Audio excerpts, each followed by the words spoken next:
rose-colored glasses on. Like, I feel like the pendulum is going to swing because it's been going back and forth for a while of, people actually realizing what success is and looking at it as more of how do you contribute to the world versus take something away, and like, how do you amplify others while you're amplifying your own brand. Welcome to Taking Care of Lady Business, where we have conversations about power, value, and success on your own terms. I'm talking with women who are building influence, wealth, and authority, not by following someone else's playbook, but by deciding what success looks like for themselves. These are candid conversations, hard-earned perspectives, and no BS insight from women who aren't asking permission. They're setting the standard. I'm your host, Jennifer Justice. Most people call me JJ. Let's get into it. Hi, everyone. Welcome to this episode of Taking Care of Lady Business. I'm Jennifer Justice. Today, our guest is Rachel Krupa. She is the founder of Krupa Consulting, but also the founder of the Goods Mart, which you may or may not know about. So we're going to hear all about it. Hi, Rachel. How are you? Hi, Jennifer. Great. Good to talk to you again. It's always a fun day. I know it's your second one here, but the reason why we wanted to have you on is because you just opened a second Goods Mart, yes? I mean, technically this is our fifth, maybe sixth location that I've opened, but it is our first flagship. Oh, amazing. Okay. Tell us what the Goods Mart is. Yeah, so the Goods Mart is my better for you convenience store concept that I started in 2018. I can't believe it's been 8 years. Our goal has been to elevate young, emerging snack brands since day one, and that is through our store. But now we have a robust curation vertical too. So we're doing hotel mini bars and corporate pantries. So we do a lot, and we're small and mighty, and bat above our weights in so many ways. I mean, it was 2018. That's like way before anybody was really focusing on this. I mean, there were some things in the chips, and I remember Unreal was kind of around as far as candy was concerned, but this area has totally exploded. I mean, how did you know to do this? How did you have that foresight? It's kind of crazy. Well, having a PR agency, we focused a lot on these better for you snack brands, and people used to come into my office and grab, literally go shopping, and they're like, you should create a shop. And I was like, ooh, maybe I will, and started telling friends that I was going to open a better for you 7-Eleven. And I think it was pretty much a year of doing that, and also kind of playing with the idea. The first iteration of the Goods Mart was do I do an art installation of a convenience store that had Doritos, Cheetos, but be here's ADH causers, here's cancer causers. And I'm like, that's a little bit negative and probably not the best way to educate people on the good work that the brands are doing. And then it just turned into a convenience store in the sense of there were so many incredible better for you brands out there that Whole Foods was just bubbling up at that time. And they had the really cool local section that no longer exists. And that it was can we have a full store of this that is smaller format, that is meant for convenience, that was non-GMO, no artificial flavors, no artificial preservatives from day one. And so that's kind of the iteration of it. And so that's the requirement? Yeah. Since day one, since 2018. I can only imagine that there's filling more and more, with opportunities. So in the beginning, how did you get people? Were they coming to you, or were you reaching out to them? From a brand perspective, it was a little bit of both. It was a lot more work on the external. So we definitely did a lot more work. I went to commissary kitchens. I asked a lot of friends in the industry, by being in the food industry for, at that point, 12 years already. I had a lot of friends, but it was more of hey, who's doing interesting things? It was going to coffee shops and finding the granola bar that's on the counter with a, little label that's handmade, to be hey, can we carry you? It was really doing a lot of the work of traveling and finding incredible products, both in the US and internationally. You were doing this, you'd never done this before. So what kind of research training, how did you know how to charge people? How did you know, how to rack everything? How did you know how to do all of that? Or how did you figure it out? I'm maybe still learning. No. To be fully honest, There was no business plan. This was one of those things where I'm a very passionate person and very convicted in when I want to do something, and got a line of credit from the bank and said, I'm opening up a store. Signed the first lease that I saw. I did not look at multiple spaces. I signed the first one. I said, this one's great. Didn't even negotiate the price. It was just crazy. But having the backside of like the PR agency, I had a lot of friends that have opened up restaurants. We launched Thrive Market from a press perspective. And so it was really calling on friends too, from a standpoint of like, hey, Alex was the first buyer of Thrive Market. Can you help me figure this backside? And he's still, part of the Goods Mart and like a really great mentor and advisor for us. And so it was finding the people in the industry that I've known just to be like, hey, can you help me? Or the general contractor from a client who's a little neurotic. And I was like, if he uses him, then I'm going to be in great hands with him. So it was asking a lot of questions and being inquisitive and making, I don't like to say mistakes, but a lot of growing pains over, a lot of years. Right. And look, I think that's with any business, right? And doing this and trying to figure it out, like flying the plane, like while you're building it. Is that where I just probably said that wrong? Building the plane while you're flying it kind of situation. But now you are, 8 years in, right? And I'm sure there are a lot of things and lessons that you have learned, in the way, which we'll get to in a minute and talk more into your new store in the Williamsburg Wharf area. But this also kind of exploded at a time when everyone else kind of like saw what you were doing and going like, oh, let us do it too, right? And more in the bro space and more with a bunch of funding. How did you know to keep going, like slow and steady wins the race instead of just like falling into that trap, It's hard. And I think a lot of the mistakes I made early were because of the competitive nature. I'm a competitive person. I mean, we opened up the first store April of 2018 in Los Angeles and Silver Lake. In October of 2018, I opened up my second location in New York City. And then there was going to be a third one that was supposed to open up by the end of the year in LA. And so I would have 3 stores in less than a year. And that's just more of being competitive because like when I started opening the first store, instead of celebrating, people would be like, how many stores are you going to have? And you're like, oh, I'm not successful until I have 5 stores, 6 stores, when what I just said, I had no idea what I was doing. But I thought success was the number of stores that you had versus the operation excellence that you should have and being happy and content with that. And so I think that was the hardest thing of doing the process and like understanding that wasn't my path. And I think it was through learning and like making those somewhat costly mistakes and those mistakes that had a headache that it was like, okay, this is not the right path for me. Like I don't necessarily, like the entire like VC round and like growing and scaling, because I think at some point it loses its ethos and it loses its like personality and like the community side when you have too many stores too fast. And for us, it's more about the impact that we make on the brands that fill our store versus the number of stores that we have. And I think it's just the perspective of what success is. And, it's still What hard. did you realize? What does success mean to you?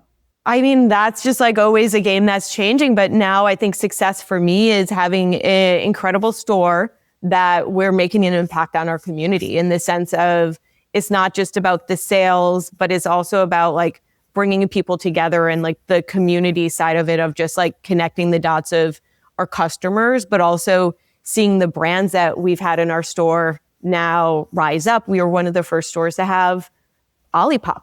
And that was in 2018. And look where Olipop is now. Sanzo, which is an incredible bubbly beverage, their first investor discovered them at the Goods Mart. And so we have tons of stories like that where, to me, success is those little stories that build up to how we impacted the industry, not the number of stores we have or what our evaluation is. But that took a long time because when you're out in the world, and you know this more than anyone, it's like, people just always ask, they're like, oh, so how much money did you raise? Like, how much are you looking at? What's your evaluation? And you're like, that's a great question, but not valid for me. Right, because you just didn't want to take that path, and it's a longer. But you've had competitors who come in, open a bunch of stores, and they're in bankruptcy already, or quote unquote competitors. You know what I mean? Trying to get into this kind of angle and understanding that this is like these brands are competing with legacy brands, like you said, like a Doritos, a Pepsi, a Coca-Cola, Mars, and all those massive money, massive clout. Like hard to get that stuff out of the hands of people who are used to it and grew up with it. You know what I mean? Yeah. And I think the industry of food it's grown so much in the past 8 years where brands are now launching, which used to launch in smaller stores, are now launching Target nationwide, which is incredible for the brands. But I think you can have that, but you also need the small stores that are part of the community for that discovery standpoint, because not everyone is going to shop new brands when they're in a large grocery store. They need the smaller stores to find discovery and be like, hey, what is this new cool thing that I was just introduced to? Because I think that's what the beauty of like what the Goods Mart is, but there's so many other smaller stores these days that are doing that, and they're highly curated for discovery, and people are celebrating that. And I mean, doesn't it add some legitimacy too? Because you know what your ethos is. So it's like, okay, well, if it's in here, just because I see it at Target, right? Because that is kind of a mentality. It's like, oh, well, if it's in Target, it can't be that good, right? I think it's just like that side of it. And I think social's changed everything. In 2017, 18, when we had the first store, social wasn't what it is today from the standpoint of people testing, trying it, ripping open a brand and being like, this is the best thing that I've ever had. And so I think we just had to change with times. But for us, it's always like the North Star is our curation of like everything is going to be tasty, not for everyone, but like at least when you come in, I'm like, if you don't like it, you probably know someone that will, like I don't like monk fruit stevia, but we have monk fruit stevia products on our shelf because that is what some people love. And so it's having to choose the ones that I love, but also know that other people will love, even though it's not a favorite of mine. And I think that's like what we've done really well over the past 8 years, that people trust us in the sense of the products on our shelves are going to be tasty. We're going to be fairly priced. And like our model's a little bit different than others where we've never charged a slotting fee. We don't charge brands to be on our shelves or be in our store, because then that also just eliminates that wall of, the brands that have raised money or the smaller brands. And so that's like, for us, is like, how do you always help those that are doing it right and maybe not have the funds that everyone else does? Right. Kind of like cheating the system, right? Yeah. Well, that's amazing. So you've never done that, and that's never going to be in your business plan. Nope. And that's like something that I know, like, should we went another route, like that would probably be something that people would put on us. Like you have to charge a slotting fee or figure out ways how to charge brands. And that's been a conversation for 8 years that everyone has always brought up to me. And it's just always been like, no, let's find other ways to, again, elevate the brands that are in our store that make sense for us, that we can still drive more revenue. And that was more the curation vertical that we launched, where it's like now we're doing hotel mini bars and corporate pantries for the snacks, where it's another revenue driver for us, but the brands are not paying to be in it. We are now curating for hotels. And then it's just like, a passive revenue because we're curating and acting as a wholesaler distributor for the brands too. Right. So it's not like you're charging more for it. You're just finding other revenue streams. Nailed it. And then over these 8 years and now, talk a little bit more about the new store that you're like is now your flagship, where it is, and like how you decided after these years of experience that this is where you need to go next.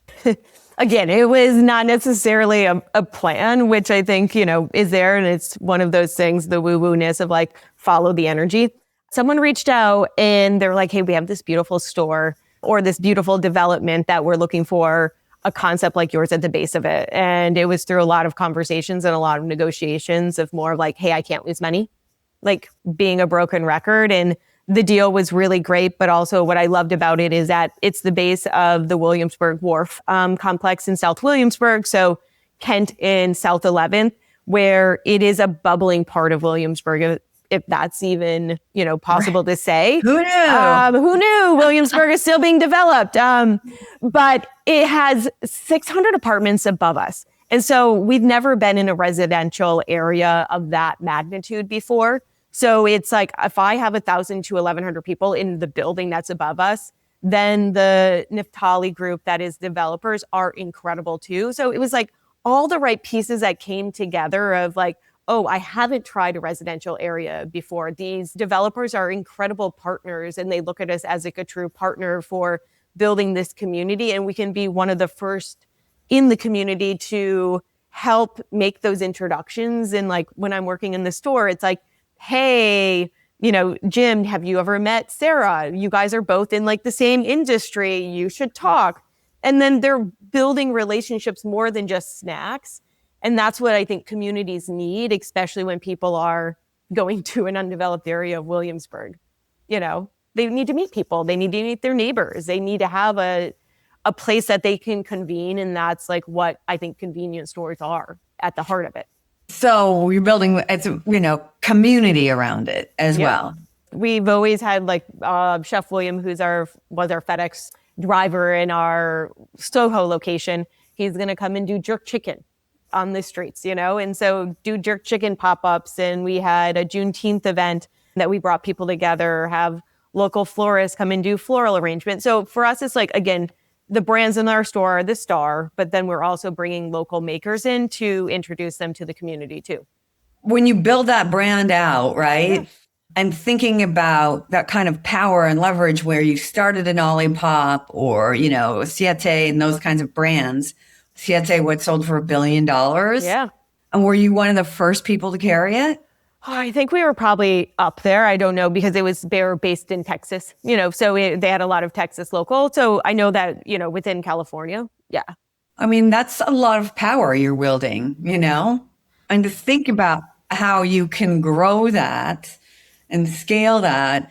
What have you learned in having that kind of power? Like, I'm trying to get at the fact that it's like, we're using your leverage. Was there a time when you really notice like, oh, we're very important in this curated convenience like area? To be fully honest, no. I think it's just like what I do every day. And so I think that it started to a little bit unlock when we started during COVID, and we could see the impact that we had on the brands during COVID. And we started doing our snack boxes because people weren't coming into the store, but the community and our friends were more or less like, here's $100, here's $40, can you send me snacks? And it was seeing the people that were buying the snacks and then seeing the snacks that they bought, because I would hand pack all of them, and then see them on other retailer shelves. It was interesting to have that kind of dynamic and that feeling, where you're like, ooh, these are the buyers of these stores and they're buying our different founded snacks, and now they're on the shelves and they're part of their incubation system. And so you're like, we're doing something right. We know how to curate well. It's nice to see, but it takes a little bit of time to like get to that place. Yeah, of course. But, like we were talking about earlier, you're like, you didn't really know, you asked some friends, Thrive Market, etc. Like, are there certain things you wish you would have asked for or knew to ask of that you were leaving like money on the table, money that you would have been fine taking? That is not like placements or slotting fees. There's things like that you're like learned or, mistakes that you're just like, I wish I would have known. I mean, I think the biggest thing is I wish I wouldn't have opened up so many stores so quickly. And I think that I wish I would have listened to other friends that were telling about like locations of spaces. And I think the biggest thing, it was more of trying to fit the model we wanted into the same model that everyone else was creating. And so when you're compared to a store that has 10 locations that has raised, 60 million, 30 million, can't really compare yourself. Like the fact that we're in the same press story or have the same leverage from a media perspective, that makes me proud, because it says that we're doing something great, that we're amplifying our voice and like amplifying the brands that are in our store. But it's hard. It's like, as a competitive person, they're like, but why don't we have that? And there's always been this flirtation of like, do I fundraise? Do I not fundraise? Because we could be a much larger brand if we would have fundraised. But to me, fundraising is the worst thing ever. And it's not what I like to do or spend my time. I would rather find other ways of revenue to do what I want to do and not have to be beholden to investors. So did you go that route once? Did you raise any money at all? We've raised $400,000 over the last 8 years. And the majority of that is through friends and family, or all of its friends and families. So what was that decision with raising money? Why did you just decide that this is the worst thing ever? We raised a couple times, in the sense of early on, I think we raised 200 in 2018, and that was to open up additional locations. And early on, that was oh, you have a really cute PR agency, but have you ever built a business? And you're like, my PR agency is 8 years old. I've launched Thrive Market. I've launched Tastemade. I've worked with Shake Shack, Milk Bar, La Colombe, and Goop in their wellness vertical. But no, I am so sorry. I have not built a business for myself. So it was proving yourself. And in 2018, that was a different time of how I think a lot of male investors looked at females that wanted to build a business, and building a business of better for you snacks. It was also just people would walk in and be like, oh, my wife would love this. And you're just no, but clearly we did something right. It's 8 years and we're still here. And then if you look at the grocery and the elevation of snacks, you have that. You hear a lot of different people, a lot of different female founders I've worked with and represented have some investors, and they're just the wrong people. They've been pushed out of their companies by the board. They're just asking the wrong people for the wrong amounts of money, right? And then you hear the good ones, right? That can really take it there.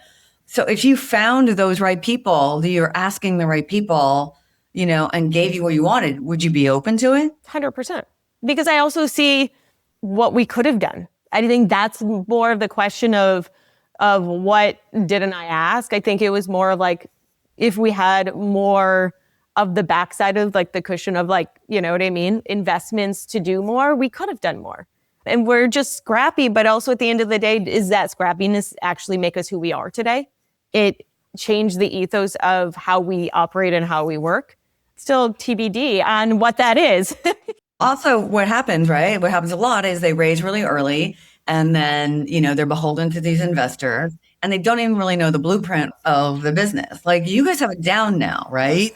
We do. And I know exactly the path, I feel we want to be on, and I'm very clear with it. And I know the mistakes that I made, and I know that I'm not going to make those mistakes again. And I would probably say I would never want to open up another store prior to opening up this new store. But now with this new store and having the history of opening up multiple stores and how this was a great process, I'm kind of want to open up more stores. And that's finding the right deals and the right partners and asking the right questions, which you said, it was more of, I learned a lot. This was a soup to nuts, full build. It wasn't a white box. It was louvers and HVAC and concrete floors, and be this is a cool part of the process. But I know the impact that we can have, and what type of buildings that we look for, what is the demographic of the community that we're trying to go into, and how we also have a value too of what we can do for a developer and what we can do for a community, because we're more than just a store selling snacks.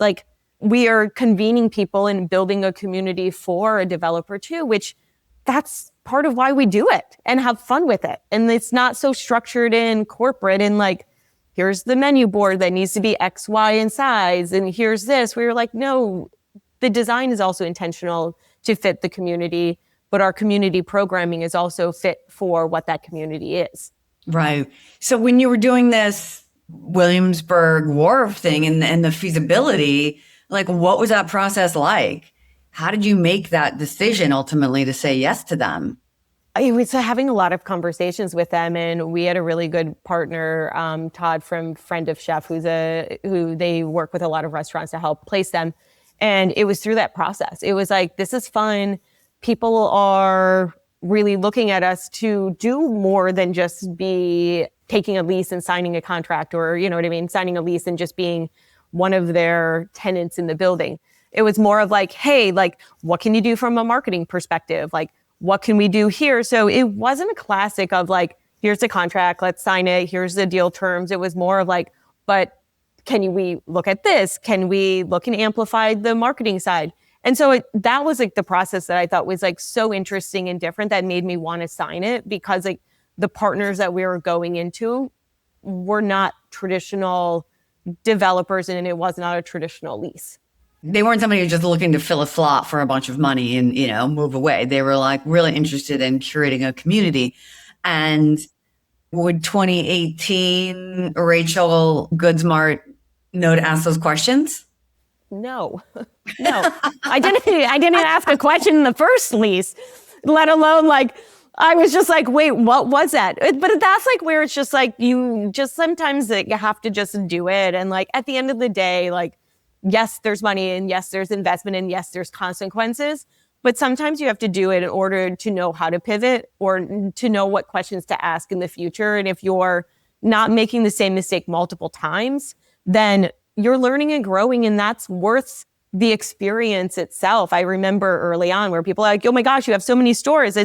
Are you so proud? And I'm like, no, I'm drinking out of a fire hose. And it was probably one of the lowest times of my life, because I'm like, I'm running 2 companies. I have one store in New York, one store in LA.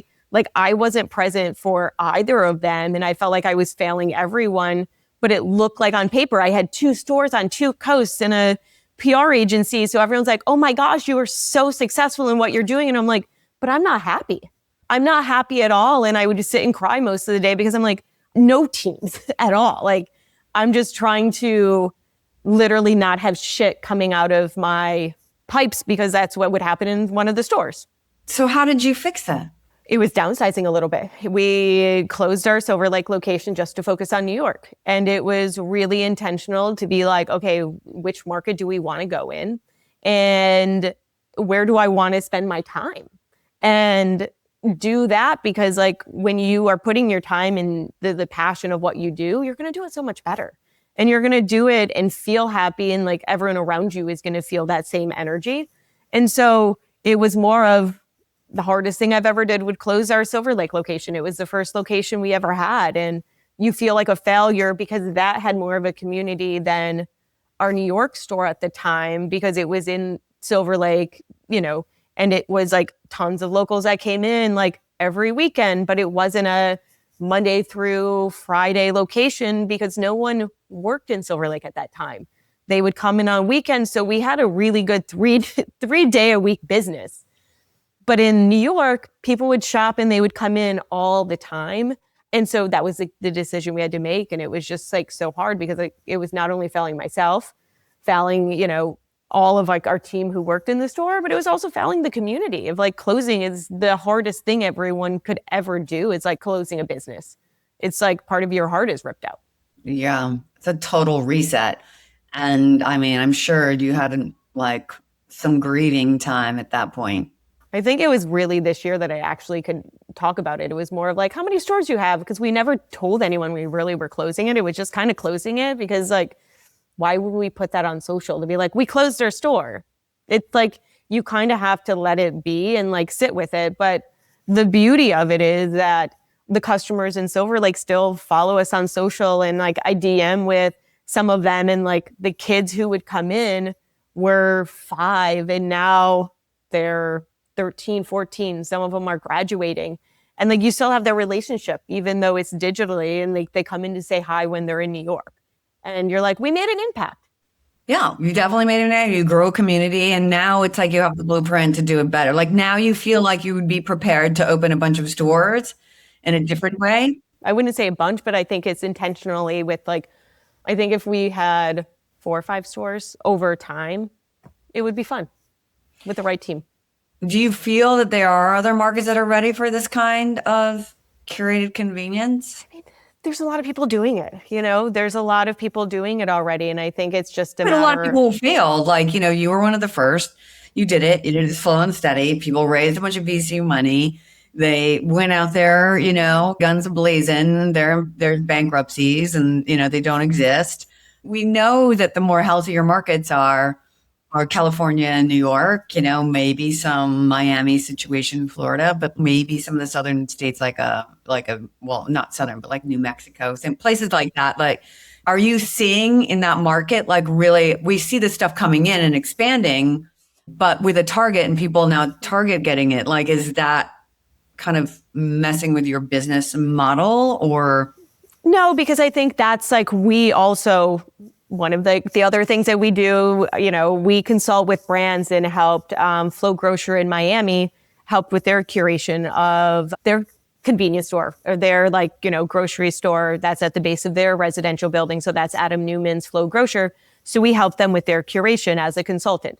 So that's also something that we love, that it doesn't necessarily always need to be the Goods Mart brand, but we have 8 years of building, 8 years of learning and going through like the best processes of which distributors do you use? Do you do local? Do you do fair? Do you do direct? And helping a brand fit what they need to have within the constraints of their development. If it's 400 square feet, how much storage do you have? If you don't have storage, how are we going to do this? Are you going to build it above? Are you going to build it down? Are you going to get a storage unit? Like, here are all the questions that you need to ask. And so that's what we're also doing as like the business alone, where it doesn't necessarily always need to be the Goods Mart, but like, it's, again, our mission is to help elevate these young brands. And like, we're kind of doing that already. So I have a store that is in Miami. It's not through our name, but we help them.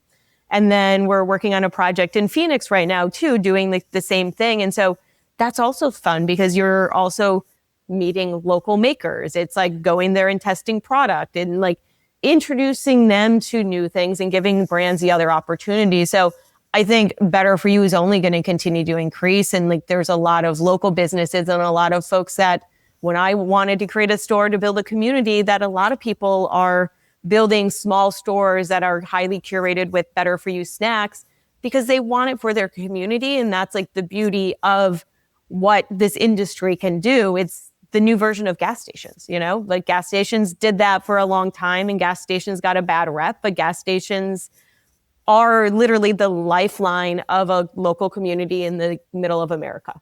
And like, that's beautiful. Right.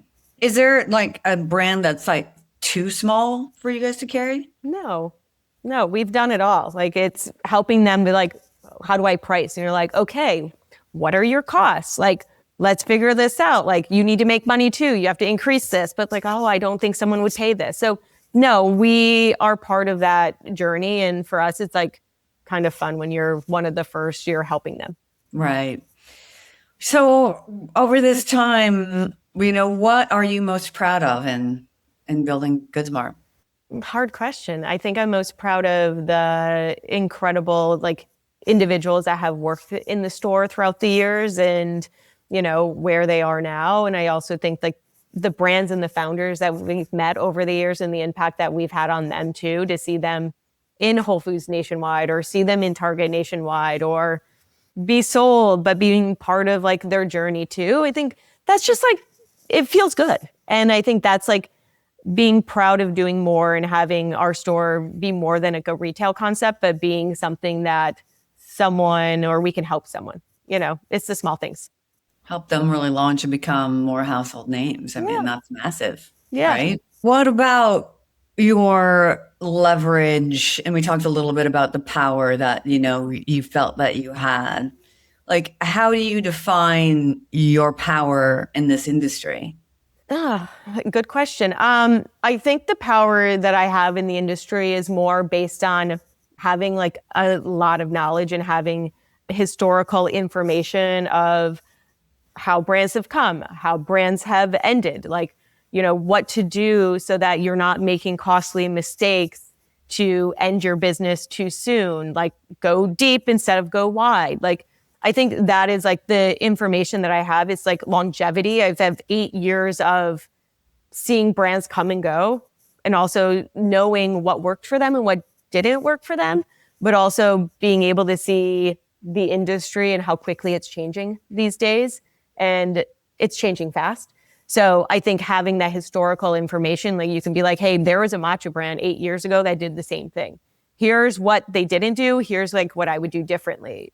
And so I think that's a little bit of a fun superpower to have, is actually knowing the industry through and through and being able to give examples, but also make introductions that other people may not have been able to make in regards of distribution, in regards of salespeople, operations, all of that historical knowledge that some folks don't have today because they're just getting into it. Do you monetize that? I'm trying to figure it out. Do you have Yeah. ideas? I consult with brands sometimes and act as more an advisor. And so that's how it is. So yes, on projects that I love. I mean, I would think some of these brands that you help launch and become really popular, they should really be your investors, right?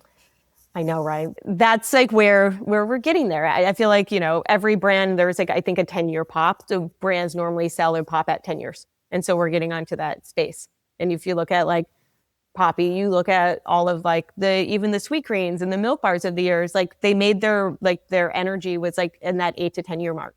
And that's normally how long it takes to build a CPG brand. It's not overnight.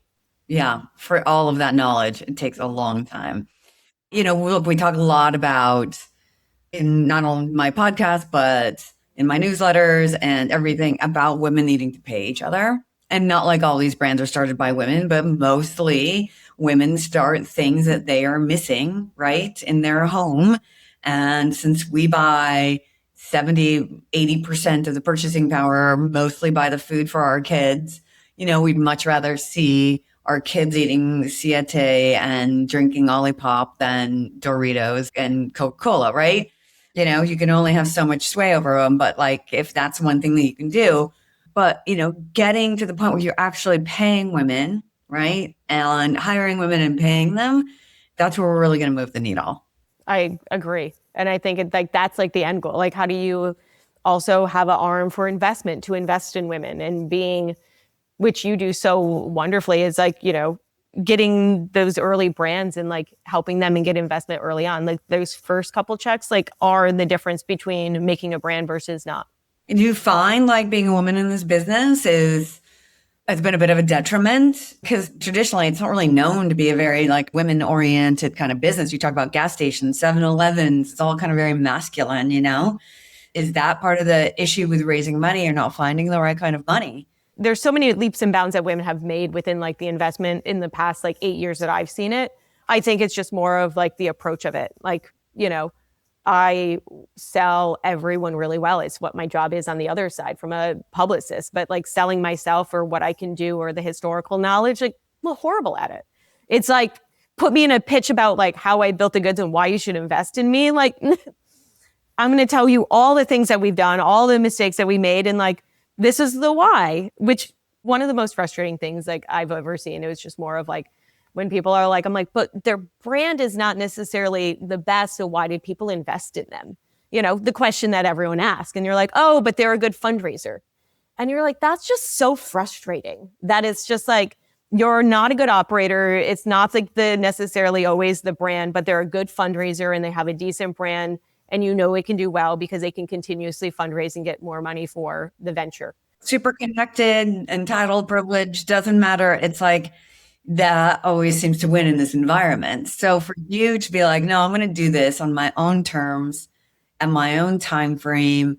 Yes, I've had some losses, but the wins are what we're counting, and learning how to use your power and leverage in this industry and your industry knowledge in a better way is exactly what women need to hear, because we don't need to do it the same way. And it does not mean that you are more successful just because you raised more money. You might have more money to buy your power and leverage, but that's not really power and leverage. No. And I think, rose-colored glasses on, like I feel like the pendulum is going to swing because it's been going back and forth for a while of, people actually realizing what success is and looking at it as more of how do you contribute to the world versus take something away, and like how do you amplify others while you're amplifying your own brand. And I think that's really what success should be, where it's just like all ties should rise together. That is the golden rule of anything. And so if that is like what a successful business is, can't we be content and happy with that? It's not the dollar signs or the evaluation, but it's like the impact that you make. And we're starting to see that.